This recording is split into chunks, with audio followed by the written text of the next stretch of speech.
உலகம் காணாத மிகப்பெரிய கொடூரமான ஒரு பயங்கரமான கம்பேக்கை கொடுத்த ஒட்டுமொத்த நம்ம இந்திய மகளிர் அணி. முக்கியமா ஆட்டத்தின் இன்னிங்ஸ் கடைசி ஓவர்ல ஒட்டுமொத்த இந்திய கிரிக்கெட் ரசிகர்கள் எல்லாருடைய அந்த ஹார்ட் பீட், உச்சக்கட்ட டென்ஷன், பரபரப்பு, பிபி எல்லாத்தையுமே எகிர விட்டு கடைசியா அபாரமான வெற்றி அடைஞ்சது மட்டும் இல்லாம இந்த ஆண்டு மகளிர் 50 ஓவர் உலக கோப்பை இந்திய அணிக்கு தாண்டா அப்படின்னு எல்லாருமே நினைக்கிற மாதிரியான சம்பவத்தை நேற்று நம்ம இந்திய மகளிர் அணி சாம்பியனாக இருக்கிற இங்கிலாந்து மகளிர் அணிக்கு எதிராக நிகழ்த்தியிருக்காங்க. ஸோ அப்படி இந்த மேட்ச்ல என்னென்ன சம்பவங்கள் நடந்துச்சு, கடைசி ஓவர்ல அப்படி என்ன த்ரில்லரான சம்பவம் இந்த மேட்ச்ல நம்ம இந்திய பிளேயர்கள் நிகழ்த்தியிருக்காங்க. அதே போல இந்த ஆட்டத்தின் வெற்றியின் மூலியமா தற்போது இந்தியா இந்த ஆண்டு வேர்ல்டு கப் ஜெயிக்கிறதுக்கான வாய்ப்பும் அதிகமாக இருக்கு. ஸோ அது எல்லாத்த பத்தியும் என்னென்ன அப்படின்னு தெளிவாக இந்த வீடியோல இப்ப பார்க்கலாம். வீடியோவுக்கு நீங்க ஒரு லைக்கை மட்டும் கொடுத்துருங்க. ஸோ நம்ம இந்தியாவில் தற்போது இந்த ஆண்டு மகளிருக்கான 50 ஓவர் உலக கோப்பை ஆட்டங்கள் நடந்துகிட்டு இருக்கு. ஸோ இந்த தொடர்ல ஃபர்ஸ்ட் 2 ஆட்டம் நம்ம இந்திய மகளிர் அணி அபாரமா விளையாண்டாங்க, சூப்பரா விளையாண்டாங்க, அபாரமான வெற்றியை அடைஞ்சாங்க. அதாவது ஃபர்ஸ்ட் ஆட்டம் ஸ்ரீலங்கா அணிக்கு எதிராக அபாரமான வெற்றி, சுமார் 59 ரன் வித்தியாசத்துல ஜெயிச்சாங்க. அதுக்கப்புறமா பாகிஸ்தான் அணிக்கு எதிராக விளையாண்ட ஆட்டத்துல 88, இப்படி 2 ஆட்டத்திலையுமே சூப்பரா விளையாண்டு ஜெயிச்ச நம்ம இந்திய மகளிர் அணி. அதுக்கப்புறமா சவுத் ஆப்பிரிக்கா கிட்ட 3 விக்கெட் வித்தியாசத்துல தோல்வி. அடுத்து ஆஸ்திரேலியா அணிக்கு எதிராக திரும்பவும் 3 விக்கெட் வித்தியாசத்துல தோல்வி. இப்படி 2 அடுத்தடுத்து பேக் டு பேக் தோல்வி அடைஞ்சதால அடுத்த கட்டமா செமிஃபைனல்ஸ்க்கு உள்ள தகுதி பெறணும்னா தற்போது பலமான இங்கிலாந்து அணியை கண்டிப்பா வீழ்த்த வேண்டிய கட்டாயத்தோடு தான் இந்த வார்ம் அப் மேட்சை நேத்து நம்ம இந்திய மகளிர் அணி இங்கிலாந்து பிளேயர்களுக்கு எதிராக விளையாண்டிருக்காங்க. ஸோ இங்கிலாந்து அணி மகளிர் அணி அவங்கள பொறுத்த வரைக்கும் தற்போது அவங்க சாம்பியன் அணியாக இருக்கிறாங்க. அதனால அவங்கள வீழ்த்துறது அவ்வளவு எளிதான விஷயம் கிடையாது அப்படின்னு தான் இந்த மிக முக்கியமான மேட்சை நம்ம இந்திய மகளிர் அணி விளையாண்டுருக்காங்க. ஸோ இண்டோர்ல இந்த மேட்ச் பார்த்தீங்கன்னா நேத்து நடந்திருக்கு. இந்த ஆட்டத்துல ஃபர்ஸ்ட் பேட்டிங் செஞ்சது நம்ம இந்திய அணி தான். டாஸ் ஜெயிச்ச இந்தியன் கேப்டனான ஹர்மன் பிரீட் ஃபர்ஸ்ட் நாங்க பேட்டிங் பண்ணிக்கிறோம் அப்படிங்கிற முடிவை எடுத்தாங்க. ஓபனராக வழக்கம் போல நம்ம இந்திய அணி பக்கம் ராவல், மந்தனா இவங்க 2 பேருமே ஓபனர்களாக களம் இறங்கியிருந்தாங்க. இப்படி இருக்க இங்கிலாந்து அணி பக்கம் ஃபாஸ்ட் போலர்கள் அவங்க செம்மையா பந்து வீசினாங்க. முதல் 10 ஓவர் வரைக்கும் ராவல் அதுக்கப்புறமா மந்தனா 2 பேருமே பிக் ஷாட் அடிக்க ட்ரை பண்ணாம ரொம்ப பொறுமையா விளையாண்டு 10 ஓவருக்கு வெறும் 50 ரன் மட்டுமே எடுத்திருந்தாங்க. ஆனா விக்கெட்டை எதையும் இழக்கல. ஸோ 10 ஓவருக்கு அப்புறமா இங்கிலாந்து ஃபாஸ்ட் போலர்கள் அவங்களால பாலை ஸ்விங்கும் பண்ண முடியல, எந்த ஒரு லைன் அண்ட் லென்த்தையும் கரெக்டா அவங்களால பிட் பண்ண முடியல. இதனால ராவல், மந்தனா 2 பேருமே அதுக்கப்புறமா டேக் ஆன் பண்ணி சருசர்னு நம்ம இந்திய அணியின் ஸ்கோரை வேகமா உயர்த்த ஆரம்பிச்சாங்க.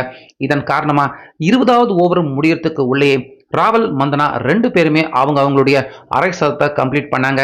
அதோடு மட்டும் விட்டுடல, மந்தனா 25 ஓவர் முடியறதுக்குள்ளே அவங்களுடைய வேகமான அந்த செஞ்சுரியை கூட மந்தனா கம்ப்ளீட் பண்ணாங்க. கிட்டத்தட்ட 87 பந்துக்கு என்னமோ அவங்களுடைய செஞ்சுரியை மந்தனா கம்ப்ளீட் பண்ணாங்க. ஆனா ராவல் பாத்தீங்கன்னா அவங்க கரெக்டா ஒரு 78 ரன் இருக்கிறப்ப அவங்க கேட்சை கொடுத்து, கீப்பர் கேட்சை கொடுத்து ராவல் அவுட் ஆகி வெளியேறினாங்க. இப்படி இருக்க 3வது பேட்ஸ்மேனாக டேவல் அவங்க தான் வரணும். ஆனா திடீர்னு பாத்தீங்கன்னா யாருமே எதிர்பார்க்கல.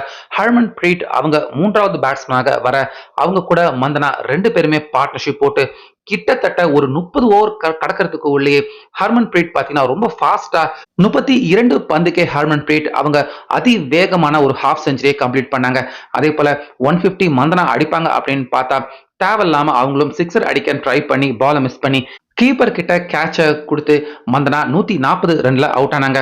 அதுக்கப்புறமா தான் பாத்தீங்கன்னா டிவோல், அடுத்ததா கேப்டனான ஹர்மன் பிரீட் 2 பேருமே 40 ஓவர் வரைக்கும் சுமார் 2 பேருமே அதிரடியான பேட்டிங் தான் அடிச்சு விளாசி தள்ளிட்டாங்க.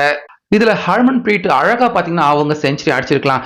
95 ரன் இருக்கிறப்ப ஒரு மிகப்பெரிய சிக்ஸர் அடிக்க ட்ரை பண்ணி சிக்ஸர் லைன்ல கேட்சை கொடுத்து ஹர்மன் பிரீட் அவங்க ஃபேஸ் பண்ணது 60 பந்து தான். ஆனா 95 ரன்கள் எடுத்து நம்ம இந்தியனின் ஸ்கோர் 300 நெருங்கிறதுக்கு ஹர்மன் பிரீட் ரொம்ப உதவியாக இருந்தாங்க.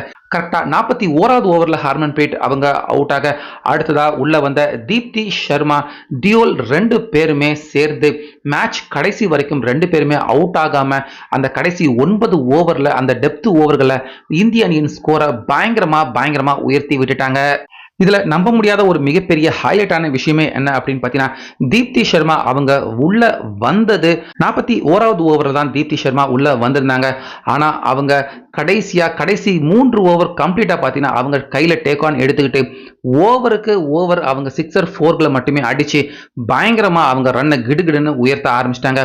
முக்கியமா கடைசி ஓவர்ல தீப்தி சர்மா அவங்க செஞ்சுரி அடிக்கிறதுக்கான வாய்ப்பே பாத்தீங்கன்னா அவங்களுக்கு இருந்துச்சு. அவங்க கம்ப்ளீட்டா ஃபேஸ் பண்ண பால் எத்தனை அப்படின்னு பாத்தீங்கன்னா ஒரு 29 பந்து தான் தீப்தி சர்மா ஃபேஸ் பண்ணாங்க. ஆனா அவங்க அடிச்ச ரன் 91 ரன்கள் வரைக்கும் எடுத்திருந்தாங்க. முக்கியமா கடைசி ஓவர்ல அவங்க வரிசையா அடுத்தடுத்து சிக்ஸர்களை பறக்க விட்டதால இந்திய அணியின் ஸ்கோர் பாத்தீங்கன்னா சுமார் 400 நெருங்கிடுச்சு. அது மட்டும் இல்லாம இங்க தீப்தி சர்மா அவங்களும் செஞ்சுரி அடிப்பாங்களா அடிக்க மாட்டாங்களா அப்படின்னு பாக்குறவங்க எல்லாருக்குமே பாத்தீங்கன்னா பயங்கரமான டென்ஷன் பிபி எல்லாமே எகிரி போயிடுச்சு. ஆனாலுமே கடைசியா அவங்களால செஞ்சுரி அடிக்க முடியல. 29 பந்துக்கு 91 ரன் தீப்தி சர்மா கடைசி அந்த 10 ஓவர்ல மட்டுமே இவங்களே அதிகமாக பேட்டிங் பண்ணி இந்திய அணியின் ஸ்கோரை சுமார் 410 ரன்கள் 50 ஓவருக்கு நம்ம இந்தியா இங்கிலாந்து மகளிர் அணிக்கு எதிராக எடுத்திருந்தாங்க. ஸோ நம்ம இந்திய மகளிர் அணி எடுக்கக்கூடிய ஒரு ரொம்ப பெரிய ஹையஸ்ட் ஸ்கோர் இந்த ஸ்கோர் அப்படின்னே சொல்லலாம்.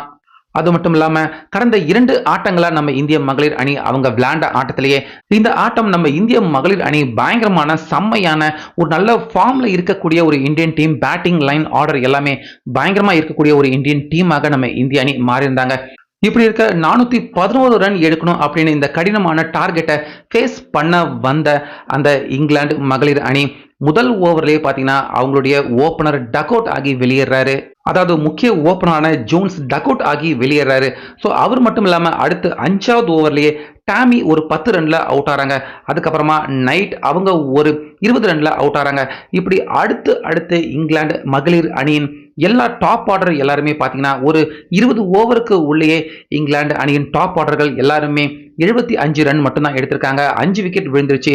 எல்லாருமே அப்படியே பொலன்னு எல்லாருமே கொலப்ஸ் ஆகி வெகு விரைவில் இங்கிலாந்து அணியின் 5 விக்கெட் மடமடன்னு சரிஞ்சிருச்சு. இதன் காரணமா அந்த இடத்துலயே இந்திய அணியின் வெற்றியின் மூமெண்டம் பாத்தீங்கன்னா பயங்கரமா நம்ம இந்தியா இந்த மேட்ச்ல ஜெயிக்க போறாங்க அப்படிங்கிறது உறுதி ஆயிடுச்சு. ஸோ தொடர்ந்து இங்கிலாந்து மகளிர் அணி ஒரு மாதிரி ட்ரை பண்ணாங்க.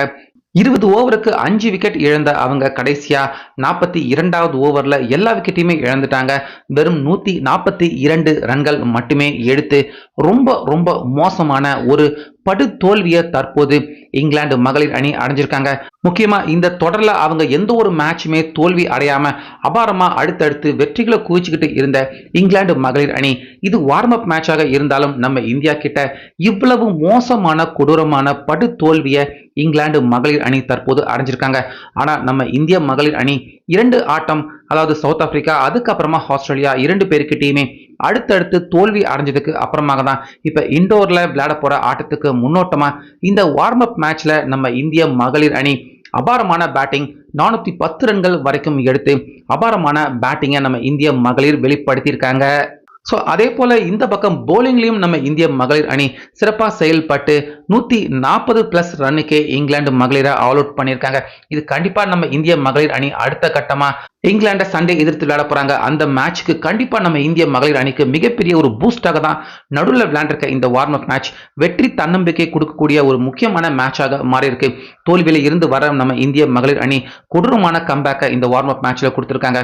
அதே போல வெற்றியில இருந்து வர இங்கிலாந்து மகளிர் அணி ரொம்ப மோசமா தோல்வி அடைஞ்சிருக்கிறது நம்ம இந்திய மகளிர் அணிக்கு தற்போது மிகப்பெரிய ஒரு பிளஸ் பாயிண்டாக இந்த வேர்ல்டு கப்லயே மாறி இருக்கு.